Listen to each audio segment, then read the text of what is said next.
מתוך הכנפיים השבורות שכתב ג'ובראן חליל ג'ובראן. חי מלאו לי בעת שהקרינה עליי האהבה מקסם אורה, ותפקח את עיניי. אז נגען בנשימתי בפעם הראשונה באצבעות אש. סלמה קרמה הייתה הראשונה אשר עוררה את נפשי ביופייה. התפסעה לנגד עיניי אל גן הרגשות הנעלים, בו הימים יחלופו כחלום, והלילות כחדוות ליל כלולות. בזיו יופייה הורתה לי סלמה קרמה את ידיעת היופי, ובנועם אהבתה גילתה בפניי את צפונות האהבה, והיא שרה באוזניי את שיר חיי הרגש הקדום. מאלם לא יזכור את אלמתו הראשונה, אותה אלמה שפרעה בעדנתה את בחרותו, בטוב חינה פצעה את ליבו, ובמתיקותה קטלתו. מי בנו לא יחמה בכיסופים לאותה שעה שנתייחדה מן האחרות. הן לו הקיצה האדם בעיצומה, מוצא היה כי נמרה ישותו. נתרחבו תהומות נפשו ונתעצמו ונרפדו רגשות העדנה, על אף מר הסוד, דמעות הכמיהה ונדודי השינה. באביבו של כל אלה מופיעה פתע איזו סלמה, ניתן מטעם הפיוט לאופר חייו, להפוך את שיממון ימיו לחדווה, ואת דומיית לילותיו לרנן. מתחבט הייתי בין כמיית הגוף לבין חוכמת הספרים, בדבר אליי האהבה מבין שפתי סלמה, הלוחשות באוזניי. ריק היו חיי, קור ושיממון, כתרדמת האדם הראשון בגן עדן, עד שנגעה בעיניי אלומת האור, בדמותה של סלמה העולה וניצבת מולי. אכן סלמה קרמה היא חווה של הלב הזה, והיא מילתו רזים ופלאות. היא פיינחה למעני את סודות היקום והציבתני נכון כנגד צלליו. חווה נטלה את אדם ותרדתו מגן העדן בתשוקותיה, ואילו אותי הנהיגה סלמה קרמה בחינה ובתואר נפשה אל גן האהבה הטהורה.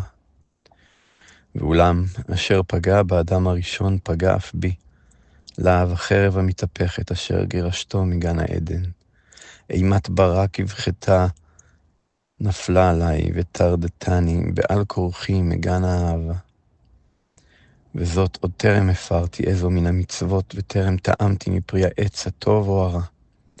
והיום הזה, וכבר חלפו להן שנות אופל ורמסו במצעדן מאורעות אותם ימים, דבר לא נותר בידיי מאותו חלום מופלא, רק זיכרון כאוב שכנפיו הסמויות מפרפרות סביב ראשי, ממלטות ממעמקי חזי, ענקות יגון ומזילות מעפעפיי דמעות חרון אין עונים. וסלמה, סלמה היפה והענוגה נמוגה לה, אל מאחורי הקשת הכחולה של עת בן 40. דבר לא הותירה בעולמנו, זה לבד מזעקת כאב, ואבני שיש על קבר בצל עצי הברוש. קבר זה ולב זה, רק הם יוכלו לספר לעולם על סלמה קרמה. הדומיה המרחפת על הקברים אינה סחה את הרז הנסתר שטמנו האלוהים בעמקי ארון הקבורה. אף האילנות ובדיהם שינקו את לשד הגוף לא יגלו בלחשם את צפונות הבור. רק מועקת הלב הזה וכאבו, הזולגים עם נטפי הדיו השחורים, הם המדברים והם המספרים את האסון אשר גיבוריו הם האהבה, היופי והחידלון. ואתם ידידי נעוריי אשר ברחבי ביירות, אם תקראו אל אותו בית עולם בחורש הברושים, אם תעמדו בשעריו, ייכנסו בו בדממה ויתנהלו לאיתכם, למען לא ידריכו צעדיכם את מנוחת ישני האפר. עמדו ליד קברה של סלמה ופרסו שלום בשמי.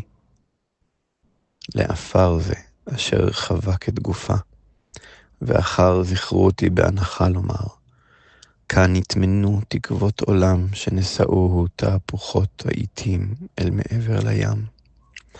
כאן נקברו חלומותיו ונדחקה שמחת לבבו אל ירכתי חייו.